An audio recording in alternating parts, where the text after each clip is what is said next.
What changes can Joe Biden do to the refugee and asylum process? Hi, I'm Jim Hacking, immigration lawyer practicing law throughout the United States at our office here in St. Louis, Missouri.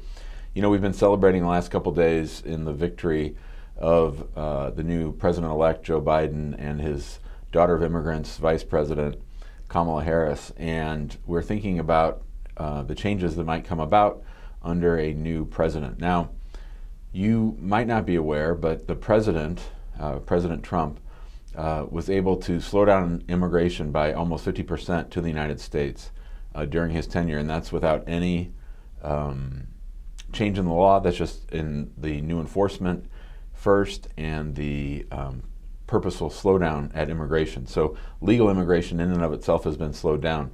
But in this video, we're talking about the attacks that Donald Trump, Jeff Sessions, William Barr, and Stephen Miller launched on the asylum process and the refugee policy process. Let's talk about refugees first. So historically, the United States has been able, under federal law, to take in up to 125,000 refugees every year. Donald Trump kept cutting that number in half and half and half, and this year, I think we're supposed to take in around 18,000, might be 8,000 refugees. So the first thing that Donald Trump, or the Donald Trump policy that'll be taken out when it comes to refugees is Joe Biden's team is going to knock that number back up to 125,000. So we should be seeing a lot more refugees, people from war-torn countries, finally able to come to the United States.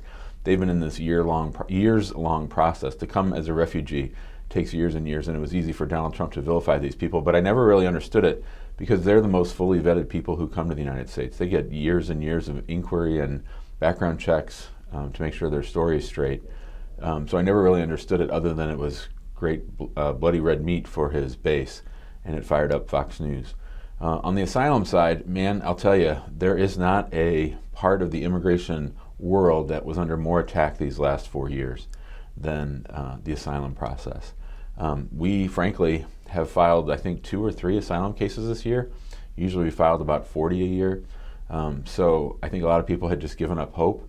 The denial rates were through the roof. The asylum office was being encouraged to deny as many cases as possible. And then when you get sent to the immigration court for your defensive asylum application before an immigration judge, those judges were having their denial rates tracked, and they were rewarded for the more denials that they provided. So just the overall asylum structure was very much anti-immigrant. Also famously with asylum, President Trump and his administration refused to follow international law and U.S. law by allowing asylum seekers from Central America to apply at the border, at the ports of entry for asylum. Joe Biden's going to do away with that, and our asylum process at the border will be a whole lot more humane and a whole lot more streamlined and a whole lot more legal. Frankly, what the Trump administration did down there was one of their greatest crimes. I think there's plenty of graft and grift and outright chicanery from the Trump family in running the White House. But as far as war crimes and the violations of federal and international law, what happened at the border is really one of the worst.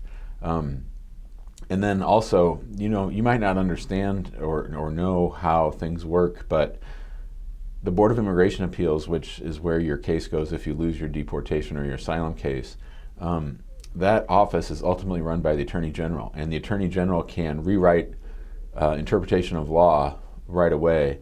And William Barr has been doing that, making it harder and harder and harder to make asylum claims. So it's anticipated that whomever President Biden appoints to be the Attorney General, that Attorney General will then be able to undo a lot of those really harsh Board of Immigration Appeals decisions and put back into place a lot of the asylum protections that were there to keep people from being persecuted back in their home country. So we're excited about that. Let me just make sure I don't have any other asylum notes.